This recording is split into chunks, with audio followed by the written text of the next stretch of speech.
So what are some solutions, anarchist solutions to being a writer? Because to anyone who's like questioning capitalism in the society and questioning hierarchy in the society, which is not exclusively anarchists, but anarchists are also among these people, every job you want to have is a compromise. Independent bookstores are great, but it's still like if someone came in and didn't have enough money, they don't get to I guess they go to the library, but people want to eat, so they work. And that kind of sucks, and that's kind of one of the basic problems is forced labor or whatever the fuck.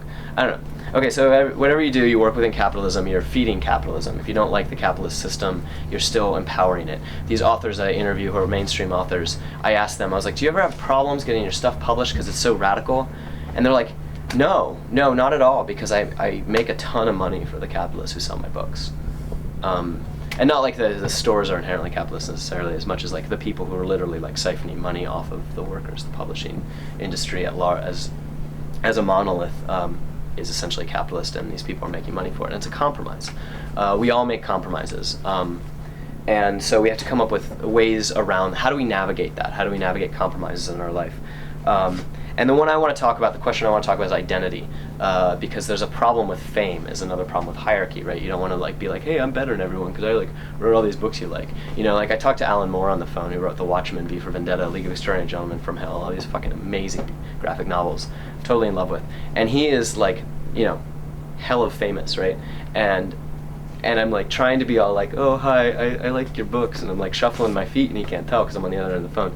And that's kind of a problem, because he's just trying to talk to me as a person, because he's cool, an anarchist who wants to talk to me about anarchism, because all that people want to talk about is some upcoming comic character, and he really was excited to talk about his politics, and he really was excited to engage with me as an equal, and it's hard to get past this level of fame. That's a problem. That's one of the problems with identity. The other problems with identity is that you publish shit and everyone fucking hates you. And then you can't do anything because people are oh, you're John Zerzan, you wrote all this stuff and I hate you because you're an intellectual or whatever. So a couple solutions have been proposed and enacted by anarchists. One is group identity. The most famous of this is a group called Crime Think from the US. And Crime Think is an open identity. Anyone can publish anything and call it Crime Think and then have everyone hate them, because everyone seems to hate everything Crime Think does. They're kind of the scapegoat for everything. But anyone can do this. Lots of people have published stuff as Crime Think. Lots of different groups have published stuff as Crime Think, covering all kinds of different political ideologies within anarchism by and large. And so that's one group identity. My favorite group identity is a group called Luther Blissett. Luther Blissett is no longer specifically around, but it's an open group identity that was primarily Italian fiction writers who wrote a best-selling novel called Q. That was the Da Vinci Code for people who want to read smart books instead of the Da Vinci Code. So they write this book, and they write it as a collective. They write anonymously as Luther Blissett. The funny thing here is that Luther Blissett's actually a living person who isn't them. Luther Blissett is a famous football player in Italy, and who's alive. And they just took his name, and we're it's cool, we're gonna just publish this stuff under your name. And apparently it was a kind of weird anti-racist statement, because Luther Blissett's African, and they were trying to say, we're all Luther Blissett. No, really, we're all Luther Blissett, we're gonna publish as you. And later, apparently, the actual Luther Blissett came out, and he's I don't know if I agree with them, but I think it's kind of funny. So they published this novel Q, bestseller, and then they published this other book, and I have to tangent, unfortunately. Hakim Bey is another important anarchist theorist and fiction writer, and he's notorious. He is notorious because he is actively encouraging of pedophilia. And he's one of the most important anarchist theorists because he wrote this book called The Temporary Autonomous Zone, but he's also written a novel called Qatar, The Chronicles of Crowstone, which is an 80s pulp gay man's novel about man-boy love. And that's problematic. Hakim Bey was coming to speak in Italy as an anarchist intellectual. So Luther Blissett decided to respond by compiling the first ever Italian translations of a whole bunch of Hakim Bey's works. And some of what they published as Hakim Bey was actually by Hakim Bey. But a lot of it wasn't. And they just took all kinds of random texts, translated them into Italian, and called it by Hakim Bey, including a speech by Stalin. And it kind of backfired because it sold out right away and everyone loved it, and it was Hakim Bey's so smart, look at all these great things he writes. And And this is why it's important to turn on your own moral compass when you're reading stuff, because even if it's like by someone you think you like, what if it's actually Stalin? Like, I feel like that's really important. Everyone think about that every time you're reading, whatever it is. And that's Luther Blissett. Eventually they kind of disbanded because they were like, anyone can do it, but there was a group that mainly was. They refounded themselves as Wu Ming, and now they're like not anarchists, they're like Marxist autonomous. No offense to Marxist autonomous murmurs.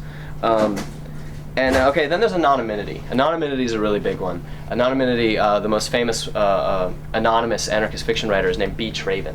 B. Traven wrote The Death Ship and The Treasure of Sierra Madre, probably his two most famous books. And he was an important Mexican writer, and just like a pulp, basically. And no one knew who he was, near as I can tell. Like, you read about these interviews with him where they're, shrouded in darkness or whatever. And he just like published all this stuff anonymously. After his death, and actually many years after his death, I think it was in the late 80s, people eventually figured out that he was actually almost certainly this German anarchist who was on the lam living in Mexico named Rhett Marut, who was wanted for all these revolutionary crimes. And as we're going to see in the PowerPoint presentation, this is a really good way to go about being an anarchist fiction writer. This is a whole bunch of really crazy direct action stuff, and then go on the run to another country and become a popular fiction writer. In case anyone's thinking of what to do with their lives. And the last solution to identity I'm going to talk about before we get to the very important PowerPoint presentation are heteronyms. And heteronyms are my personal favorite. And a heteronym is this idea that one person writes as lots of different identities, and not just under different names, not like just signing a different name to every piece, but each identity has its own personality, maybe its own publishing channels, and its own style of writing, maybe even its own media that it writes in. And this word was coined by a guy named Pessoa, who is a Portuguese poet living in Brazil, who wasn't an anarchist, although he wrote a really weird story called The Anarchist Banker, which I challenge anyone to explain to me. And about why all anarchists should be bankers, but not, whatever. Okay, so he came up with this idea of heteronyms, and during his life, I think some people were onto it a little bit. They were like, I think he's like 4 people, and maybe there were even people like, I think he's like 10 different people. And then after he died, it turned out he was over 50 different writers in Brazil at the time, were all one person writing under a crap load of different names. And I think that's genius and really funny. Yeah, and I'm going to really quickly talk about my friend Professor Calamity, because I feel the need to spread the word about this thing that happened to my friend who's in this book. Professor Calamity is an anarchist fiction writer. He's been published in Steampunk magazine, and he's been writing for 20 years, and numbers of zines, all these things. And he writes collectively with a group called the Catastrophe Orchestra, and they all sit down and hammer out all the words together, and that would drive me crazy, but it works for them. They put out really good stuff. And he was at the G20 protests in September in Pittsburgh this last year, protesting the Group of 20, which is the group of world leaders, being like, hey, we're the world leaders, only we're not all the world leaders, but we want to make all of the rules for everyone. And a lot of people are upset by this, and the cops are not one of the people upset by this. The cops actually try and stop people from being upset with this. And so what Professor Calamity was doing was sitting in a hotel room twittering the locations of the police as they would announce themselves publicly. As the cops would say, everyone needs to clear the following intersection or you'll be arrested, he would Twitter that, type it into a computer and have it go out to everyone's cell phones and computers and stuff like that. And he was doing this from a hotel room nearby. Cops kick in the door and arrest him and his friend, hold them on $30,000 cash bail. The interesting thing about this is that a year ago, oh god, I'm bad at this shit.